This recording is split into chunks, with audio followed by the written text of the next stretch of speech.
সুপ্রিয় দর্শক, এই মুহূর্তে আছি মানিকগঞ্জের সিংগাইরের জয়মন্টপ বাজারে। দেখতেই পাচ্ছেন আমার চারপাশে কিন্তু প্যাকেটজাত পেঁপে, এবং আমার সাথে একজন বিক্রেতা বা বাগানি যাই বলি না কেন তিনি আছেন, যার উৎপাদিত পেঁপে বাগান থেকে এখানে নিয়ে আসেন, তাই না? তো এই বাজারটা মূলত লাগে হচ্ছে সন্ধ্যা থেকে, অর্থাৎ 5:30 6টা থেকে। তো তার আগে কিন্তু এভাবে সারিবদ্ধভাবে পেঁপেগুলো এখানে চলে আসে না।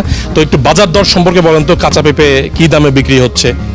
আসলে কাঁচা পেঁপেটা 8 টাকা, 9 টাকা, 10 টাকা, 11 টাকা, 12 টাকা, 13 টাকা পর্যন্ত সর্বোচ্চ দামে বিক্রি হয়। তো এখানে যে স্থানীয় বাজারে বিক্রি করতেছেন আপনারা, কি এখানে দামটা ভালো পান নাকি বা ঢাকার বাজারে নিয়ে গেলে দামটা ভালো পাইতেন?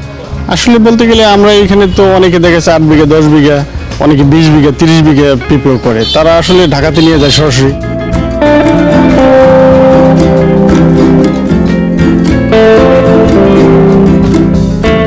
কাঁচা পেঁপের আছে আশ্চর্য কিছু গুণ। শরীর সুস্থ রাখতে ও শরীর থেকে বিষাক্ত পদার্থ দূর করতে কাঁচা পেঁপে দারুণ কার্যকর। বিশেষজ্ঞরা বলেন, মানুষের ভেতরের সৌন্দর্যের যত্ন নিলে তা আপনা আপনি বাইরের সৌন্দর্য হিসেবে ফুটে ওঠে।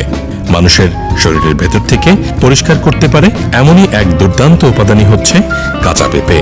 একে সুপারফুড বলা চলে, তাই আপনার খাদ্য তালিকায় প্রতিদিনই রাখুন কাঁচা পেঁপে। পেঁপের আঁশ শরীরের ভেতরের বিষাক্ত ভাব দূর করে বলে নিয়মিত কাঁচা পেঁপে খেলে ত্বকের সমস্যা দূর হয়। তাই বোঝাই যাচ্ছে কাঁচা পেঁপে পুষ্টিগুণে অনন্য। আর এইভাবেই পেঁপে চাষ বাংলাদেশে দিনকে দিন বৃদ্ধি পাচ্ছে। তবে আমাদেরকে ফসল উৎপাদনের পরবর্তী কার্যক্রমে আরো বেশি নজর দিতে হবে, তাহলে আমরা আরো বেশি এগিয়ে যেতে পারবো। তবে পুষ্টিতে ভরপুর এই সবজি বা ফল এর উৎপাদন আরো বেশি বৃদ্ধি করতে হবে, ছড়িয়ে দিতে হবে বাংলাদেশের বিভিন্ন প্রান্তে।